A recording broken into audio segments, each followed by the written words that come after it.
Сіздер сұрадыңыздар, мен жауап беремін. Небәрі бағасы 940 мың теңге тұратын төсеніштер. Біріншіден, мынандай керемет көрпе, жазғы, қысқы, бұлардың бәрі 100% хлопок және анион бөлінеді. Анион дегеніміз не? Ол ауадағы витаминдер.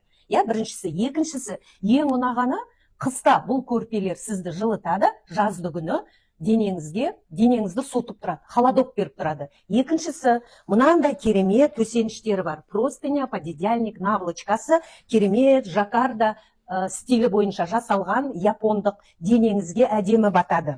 Одан кейінгі мынандай екі жастығы бар. Бұлардың бәрі анион бөлініп, сізге кислород беріп тұрады, ауа жетпейтін. Ендігі айтатыным, бұл жастықтар не үшін қажет? B-образный болып келеді. Мына мойныңыз ауыратын кезде, мойныңызда қандай да бір остеохондроз болатын болса, қан айналымы дұрыс болмаған кезде, осының бәрін осы жастықтар жақсы көмектеседі. Ұйқыңыз қанады, және жастығы болсын, көрпесі болсын, төсеніші болсын, бәрі антибактериальный. Мысалыға, егер де біз өзіміз төсегімізді 7 сайын жуатын болсақ, 7-сіне 1 рет деп атайық, ал мынау төсеніштерді 3 пенен 5 айда жууға болады екен. Кереметі маған осы болып шықты. Сондықтан алыңыздар. Бұлар және не үшін көмектеседі?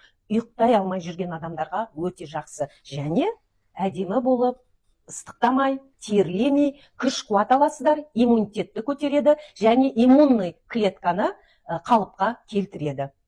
Инфракрасный лучтан защита болады сіздерге, қорғап тұрады.